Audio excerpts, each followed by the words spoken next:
Hello students, नमस्कार, जय हिंद, वंदे मातरम। आप सभी के लिए आज मैं लेकर आया हूं विज्ञान विषय के 50 महत्वपूर्ण वस्तुनिष्ठ प्रश्न।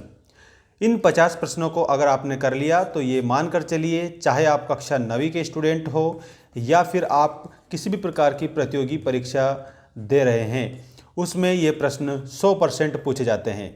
आइए दोस्तों स्टार्ट करते हैं। सभी बच्चे चैनल को सब्सक्राइब करके रखना ताकि आपको सारी अपडेट प्रतिदिन की हमारे इसी चैनल पर मिलती रहे।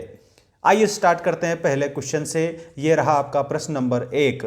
शुद्ध जल का पीएच मान कितना होता है? दोस्तों, शुद्ध जल जो होता है इसका पीएच मान 7 होता है। एक बात आप सभी बच्चे याद रखेंगे कि ये प्रश्न 9th की जो एनसीईआरटी है उस पर आधारित प्रश्न है। इसका मतलब कि बहुत ही मोस्ट इंपॉर्टेंट क्वेश्चन है। इसके बाद में सेकंड क्वेश्चन है, कोशिका की सबसे छोटी इकाई क्या होती है? तो दोस्तों, कोशिका की जो सबसे छोटी इकाई है उसमें आप उत्तर में क्या बता देंगे? उसको कोशिका बता देंगे दोस्तों। इसके बाद में यहाँ पर मानव हृदय में कितने कक्ष होते हैं? तो मानव हृदय में 4 कक्ष होते हैं। इसके बाद में अगला प्रश्न है, प्रकाश की गति कितनी होती है? दोस्तों, यहाँ पर प्रकाश की गति जो देख सकते हो आप 3 × 10⁸ मीटर पर सेकेंड। ठीक है, यहाँ पर आपको इस प्रकार से याद रखना रहेगा। इसके बाद में नेक्स्ट क्वेश्चन है, जल का रासायनिक सूत्र क्या है? तो जल का रासायनिक सूत्र हो जाएगा H2O।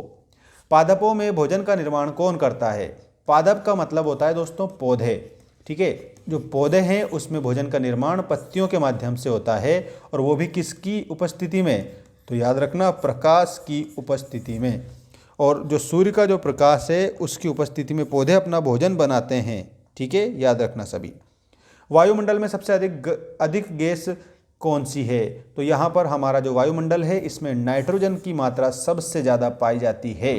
तो आपको गैस का नाम बता देना है सभी को, नाइट्रोजन। जल का क्वथनांक कितना होता है? 100 डिग्री सेल्सियस होता है दोस्तों। जल का जो क्वथनांक है 100 डिग्री सेल्सियस, याद रखना सभी बच्चे। आवर्ध, यहाँ पर मोस्ट इंपॉर्टेंट क्वेश्चन आ चुका है आपका। आवर्धक शीशा किसके लिए प्रयोग होता है? तो वस्तुओं को बड़ा दिखाने के लिए आवर्धक शीशा जो है प्रयोग होता है। ठीक है, तो यहाँ आपको आंसर में वस्तुओं को बड़ा दिखाने के लिए करना रहेगा। क्वेश्चन नंबर 10 है, रक्त में ऑक्सीजन को ले जाने वाला तत्व। वेरी मोस्ट इंपॉर्टेंट क्वेश्चन दोस्तों। यहाँ पर हीमोग्लोबिन करेक्ट उत्तर आपका हो जाएगा। रक्त में ऑक्सीजन को ले जाने वाला जो तत्व है उसको हीमोग्लोबिन कहा जाता है। इसके बाद में नेक्स्ट क्वेश्चन ये देखिएगा, विद्युत धारा की इकाई क्या है? तो विद्युत धारा की जो इकाई है प्यारे बच्चों, उसमें आप सभी को एम्पियर बताना रहेगा। ध्वनि तरंगे किस माध्यम में सबसे तेज चलती है? तो यहाँ पर ठोस माध्यम जो होता है ना, उसमें ध्वनि की तरंगे सबसे तेज चलती है। यहाँ पर आपका माध्यम के रूप में आपको ठोस बताना है। ये एम्पियर वाला दोस्तों कई बार परीक्षा में प्रश्न पूछा गया है। ये विद्युत धारा की इकाई होती है। इसके बाद में द्रव्यमान का मात्रक क्या है?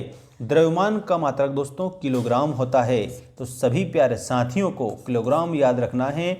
ये हमारा जो द्रव्यमान होता है इसको मात्रक के रूप में जानते हैं, किलोग्राम। प्रकाश वर्ष किसका मात्रक है? तो प्रकाश वर्ष दोस्तों दूरी का मात्रक है, और ये प्रकाश के द्वारा चली गई दूरी होती है। तो यहाँ पर हमारा जो भी सूर्य हो या दूसरा कोई सा भी तारा हो या कोई से भी प्लानेट हो, अगर मान लीजिए उसकी दूरी को मापेंगे तो वो प्रकाश वर्ष के माध्यम से मापी जाती है। एक वर्ष में प्रकाश कितनी दूरी पर चलेगा उस हिसाब से वो मापते हैं। तो यहाँ पर प्रकाश की गति सबसे तेज होती है, ये बात भी आपको मैं बता देता हूँ। सबसे तेज किसकी गति होती है? तो आपको याद रखना है, सबसे तेज दोस्तों प्रकाश की गति होती है। इसीलिए यहाँ पर एक साल में प्रकाश जितनी गति तय करता है, इसका मतलब उसकी जो दूरी है उस हिसाब से मापते हैं। तो फिर प्रकाश वर्ष का मात्रक दूरी बना दी गई है, ऐसा याद रखना। इसके बाद में अगला जो क्वेश्चन है, अम्ल का स्वाद कैसा होता है? तो दोस्तों अम्ल का जो स्वाद है वो खट्टा होता है। ठीक है, जैसे मान लीजिएगा दही। ठीक है, दही अम्लीय होता है। इसके बाद में नींबू अम्लीय होता है। ठीक है, इस प्रकार से तो अम्ल का स्वाद खट्टा आप सभी को यहाँ पर आंसर के तौर पर करना रहेगा सभी बच्चों को। इसके बाद में क्वेश्चन नंबर 17, 17वां क्वेश्चन आपकी स्क्रीन के सामने आ चुका है। प्रकाश किस प्रकार की तरंग है? तो जो प्रकाश है दोस्तों विद्युत चुंबकीय तरंग है। आपके लिए मैंने आंसर तुरंत लिख दिए हैं ताकि आप स्क्रीनशॉट लेकर कंप्लीट कर लो, ठीक है। तो इसमें आपको सभी बच्चों को विद्युत चुंबकीय तरंग आंसर में याद रखना है। ये हमारा प्रकाश की बात हम यहाँ पर कर रहे हैं। इसके बाद में आँख का चित्र किस पर बनता है। देखो कितना मोस्ट इंपॉर्टेंट क्वेश्चन आया है। आँख का जो चित्र है दोस्तों, यहाँ पर सभी बच्चे अगर आपको कमेंट करके कुछ हमसे कहना है तो ज़रूर आप हमें बताइए। इसके लिए हमने कम्युनिटी में आपकी जो पोस्ट है उसको ऑन कर दिया है। आप हमारी कम्युनिटी में जाकर भी पोस्ट कर सकते हैं। तो आँख का चित्र दोस्तों रेटिना पर बनता है। इसका आंसर में आप लोगों को, सभी बच्चों को प्यारे साथियों, रेटिना याद रखना है। नेक्स्ट क्वेश्चन है, पृथ्वी की ऊपरी परत क्या कहलाती है। तो ये कहलाती है भूपर्पटी। पृथ्वी की 3 परतें होती है। तीनों का मैं यहाँ पर नाम लिखकर बता रहा हूँ, सभी बच्चे ध्यान रखेंगे। सबसे पहली जो परत है इसको भूपर्पटी के नाम से जाना जाता है। दूसरे आपको अंतरतम याद रखना है, अंतरतम, और उसके बाद में क्रोड, ठीक है। इस प्रकार से यहाँ पर आपके पृथ्वी की परतें होती है। तो सबसे ऊपरी परत का नाम भूपर्पटी याद रखेंगे। पाचन क्रिया कहाँ पर समाप्त होती है। छोटी आंत में पाचन क्रिया जो है दोस्तों वो समाप्त हो जाती है। भोजन जो है उसका पचना मुंह से प्रारंभ हो जाता है। जो हमारा मुख है इससे ही भोजन का जो पाचन है वो प्रारंभ हो जाता है। ये भी आपको सभी को याद रखना है। डीएनए का पूरा नाम क्या है। Deoxyribose nucleic acid. Deoxyribose nucleic acid है दोस्तों, ध्यान रखिएगा सभी बच्चे। सूर्य ऊर्जा कैसे उत्पन्न करता है। तो दोस्तों सूरज जो है ना उसमें नाभिकीय संलयन होता है, ठीक है। ये सबसे बेस्ट क्वेश्चन आपका आ चुका है दोस्तों। नाभिकीय संलयन की जो प्रक्रिया है उसके माध्यम से सूर्य क्या उत्पन्न करता है, ऊर्जा उत्पन्न करता है। दोस्तों सूर्य जो है ये प्रकाश का सबसे महत्वपूर्ण और बड़ा स्रोत है। ये भी आप सभी को याद रखना है। सभी जितने भी हमारे सौरमंडल के प्लैनेट्स हैं, ठीक है, बुध शुक्र पृथ्वी मंगल बृहस्पति शनि अरुण और वरुण, सबको सूर्य प्रकाश प्रदान करता है। इसलिए ये अक्षय ऊर्जा का महत्वपूर्ण जो स्रोत माना जाता है। और सूर्य क्या है तो आपको बताना है दोस्तों, सूर्य एक तारा है, ठीक है। और एक और बात याद रखना, जो हमारी पृथ्वी है ना, ये पृथ्वी किसकी परिक्रमा करती है, तारे की। तारे अर्थात सूर्य की परिक्रमा करती है। क्लोरोफिल किस रंग का होता है तो हरा रंग का होता है। और जो पत्तियां हैं दोस्तों उसमें क्लोरोफिल पाई जाती है, ठीक है।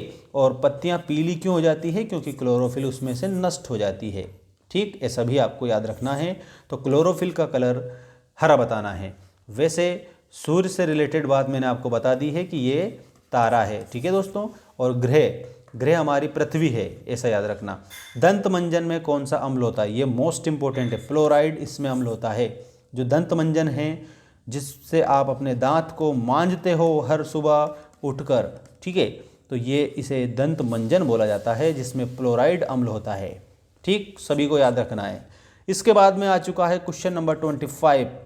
किस जो जंग है ये कौन सी परिघटना है तो ये ऑक्सीकरण है, ठीक है। जंग जो है दोस्तों ऑक्सीकरण है। अगर मान लीजिए लोहे में जंग लग जाती है तो याद रखिएगा लोहा जो है वो किसी भी काम का नहीं रहता है। इसके बाद में नेक्स्ट क्वेश्चन आपका ये रहा 26 वाला क्वेश्चन। प्रकाश संश्लेषण की क्रिया में किस गैस की आवश्यकता होती है तो इसमें होती है दोस्तों कार्बन डाइऑक्साइड। प्रकाश संश्लेषण की प्रक्रिया में कार्बन डाइऑक्साइड गैस की आवश्यकता होती है। ठोस से गैस में परिवर्तन को क्या कहते हैं तो इसमें उदातन इसको बोला जाता है, ठीक है, ठोस से गैस में परिवर्तन को। इसके बाद में साथियों लौह धातु का प्रतीक क्या है तो Fe जो है दोस्तों ये लौह धातु का प्रतीक है। मृदा का pH मान किस यंत्र से मापा जाता है तो pH मीटर के माध्यम से मापा जाता है। pH meter will be correct answer. मृदा मतलब क्या होता है, मिट्टी होता है। कौन सा विटामिन सूर्य की रोशनी से बनता है तो विटामिन डी, ठीक है। याद रखिए इससे रिलेटेड एक मोस्ट इंपॉर्टेंट क्वेश्चन मैं बता देता हूँ आपको, सभी को याद रखना है, ठीक है। जो हमारा सूर्य है इससे विटामिन डी तो हमें मिलती है, जो हम मनुष्यों में ही नहीं सभी में, ठीक है। हड्डियाँ जो है दोस्तों, हड्डियाँ जो है उसको मजबूत करता है, ठीक है। और हमें विटामिन डी सूर्य के प्रकाश से प्राप्त होती है, ये भी आपको याद रखना है। इसलिए सुबह के समय हमें सूर्य की तरफ पीठ करके बैठना चाहिए ताकि हमें विटामिन डी प्राप्त हो जाए। और अगर हमारे को विटामिन डी प्राप्त हो जाती है तो हमारी जो अस्थियां हैं, जिसको हम हड्डियां बोलते हैं, वो मजबूत हो जाती है दोस्तों। कागज़ किससे बनता है? तो कागज़ बनता है लकड़ी से बनता है दोस्तों। लकड़ी से चूरा बनाया जाता है और उस चूरे से लुगदी बनाई जाती है और फिर उसको गलाया जाता है, फिर कागज़ का रूप धीरे धीरे उसको दिया जाता है विभिन्न प्रकार के रसायन मिलाकर, ठीक।